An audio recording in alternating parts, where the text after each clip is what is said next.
Welcome to another bonus edition of Upon Further Review, and in this edition we'll be going over the Cincinnati Bengals and the Pittsburgh Steelers. And we had some technical difficulties when we were doing it, so I went back and edited the game to make it just straight gameplay while I do the Upon Further Review.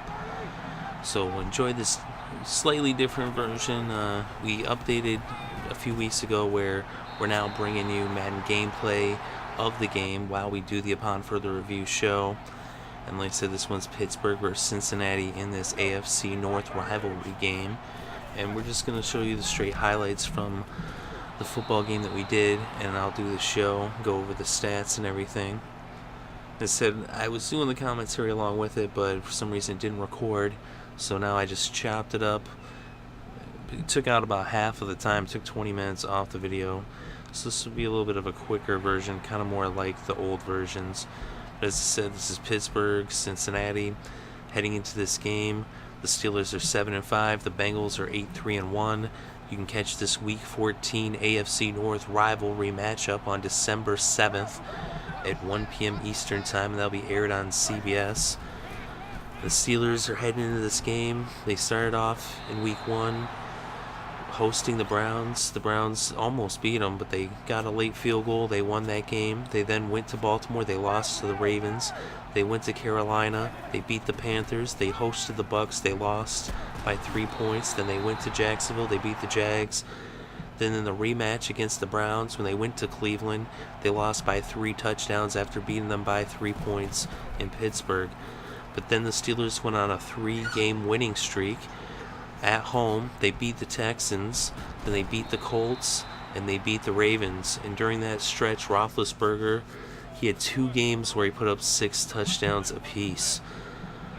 So Roethlisberger put up huge numbers, first against the Colts, then against the Ravens. The Ravens especially had a tough defense. The Colts were hot at that point, but then they just got blown out the water. They did put up 34, but the 51 from those 6 touchdowns. And so then, though, in Week 10, the Steelers went to New York, coming off of that hot stretch, and they lost to the Jets, to the surprise of everyone. And then in Week 11, they went to Tennessee. They beat the Titans. They had their bye week in Week 12. And last week, they hosted the Saints. The Saints came in there, gave them a whooping. It ended up being a 3-point game in the end.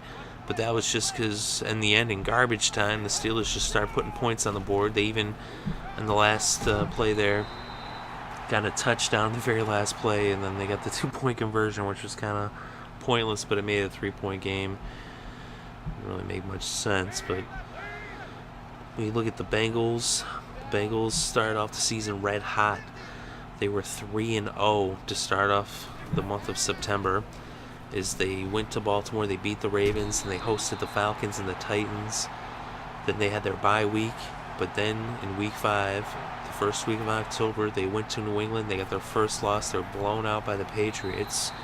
That started a tough stretch in October there. They hosted the Panthers, and they did not win that game, but they did come away with a tie.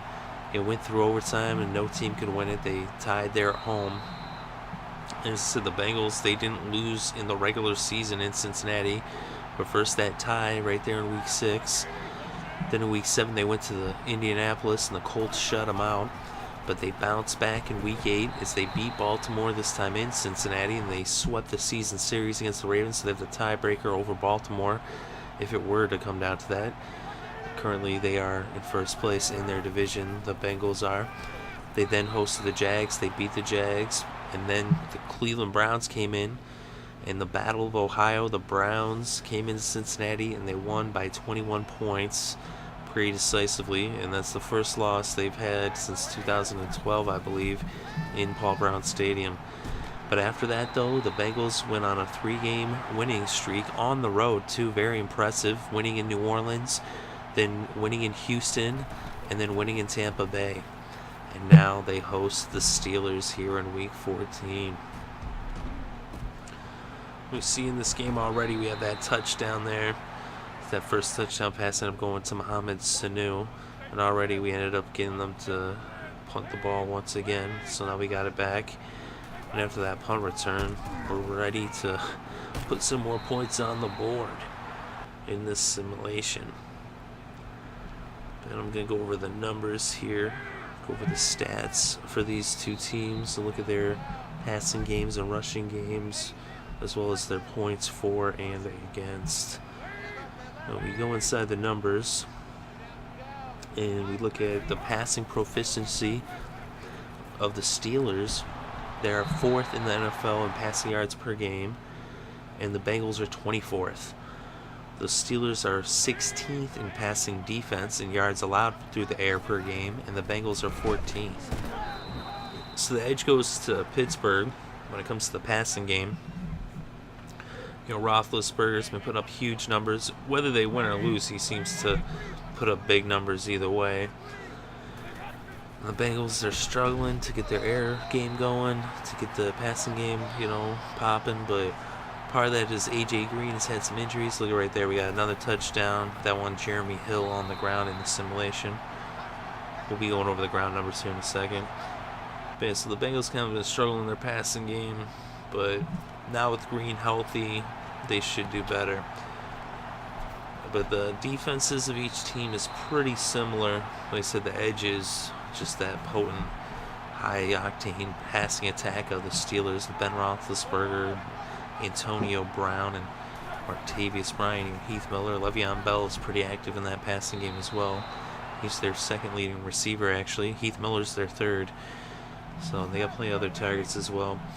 But we look at the running offenses of both of these teams. The Steelers are 11th in yards on the ground per game, and the Bengals are 9th. When we look at the running defense of these two teams, the Steelers are 10th, and the Bengals are 25th. So both these teams can run the ball.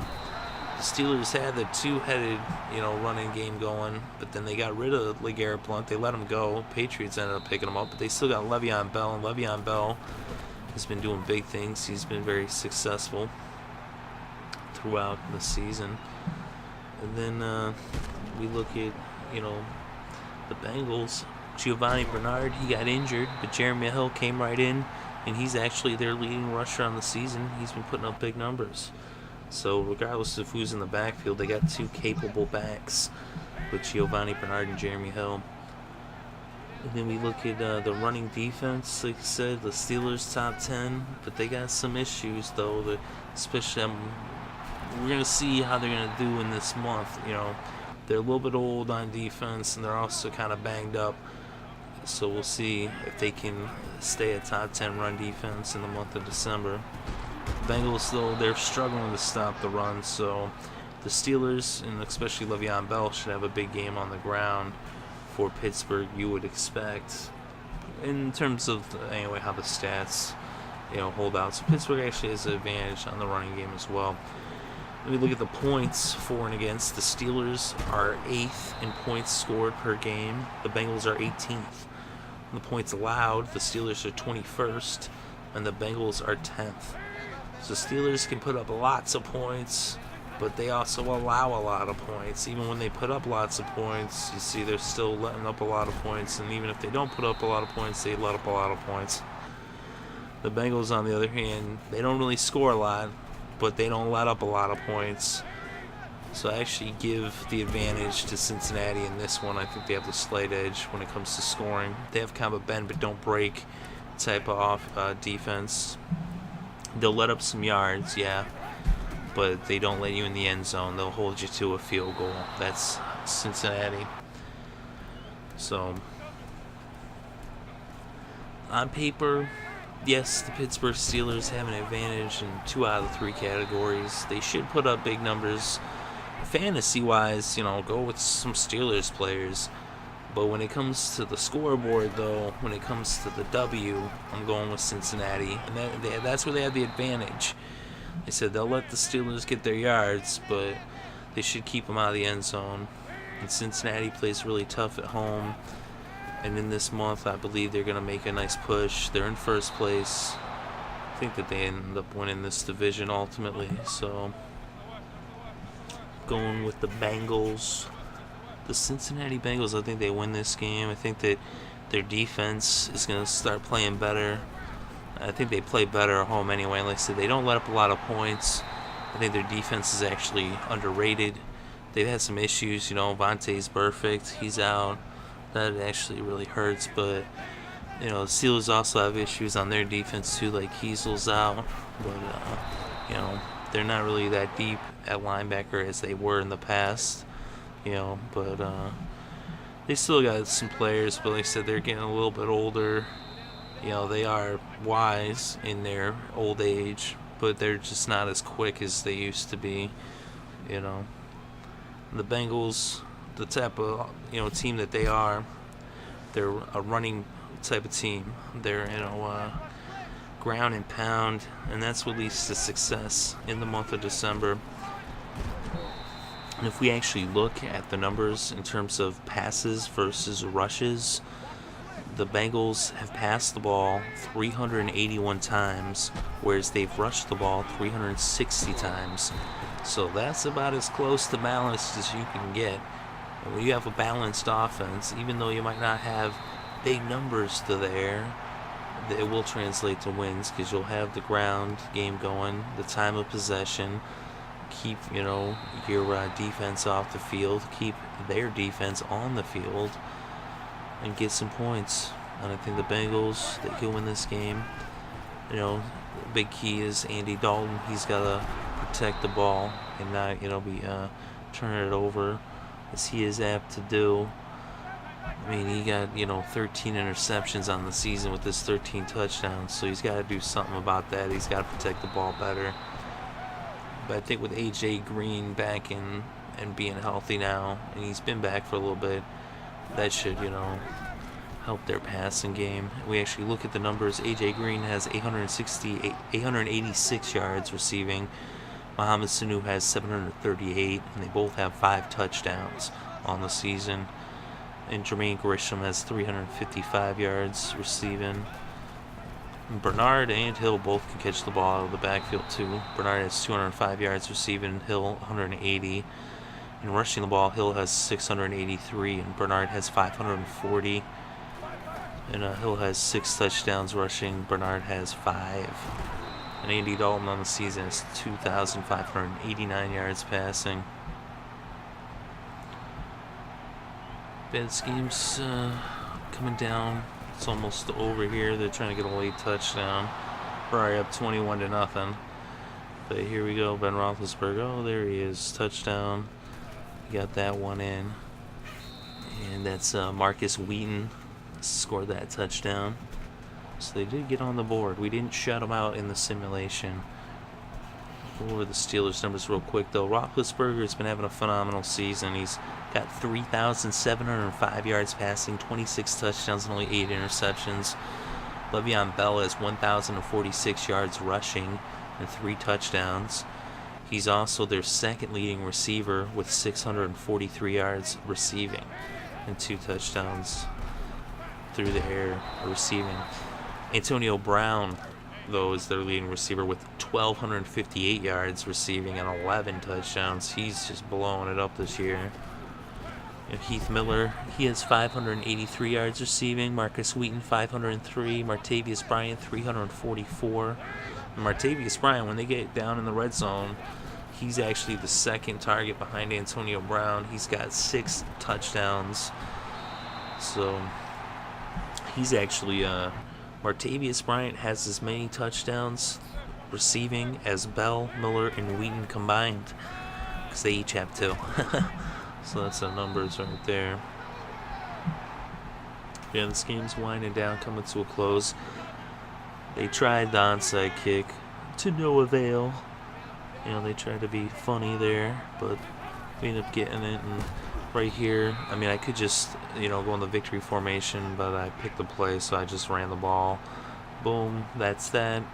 Now it's the victory formation, even though we're not even gonna we're not even gonna bother because the clock is over. This game's done. Final score: Bengals 21, Pittsburgh 7. Don't know if that will exactly be the final score. In this game, kind of dominated the Steelers in this Madden gameplay. I'm not sure if the Bengals will do that. They could do that. We'll see if that happens. I expect it to be a closer game. Even if the Bengals jump out to a early lead, you expect Pittsburgh to put up some points late to make it interesting. Oh, there's Aaron Rodgers. We had a few Aaron Rodgers sightings. You always have an Aaron Rodgers sighting. Jeremy Hill, player of the game. Of course, that's how we had it, but I don't know how they're going to do it with him and Bernard and split the carries. We'll see. We got our play of the game here coming up. And what's the play of the game? Oh, it's Andy Dalton. And it looks like it's going to be the touchdown pass to Mohamed Sanu. And that's how we started off.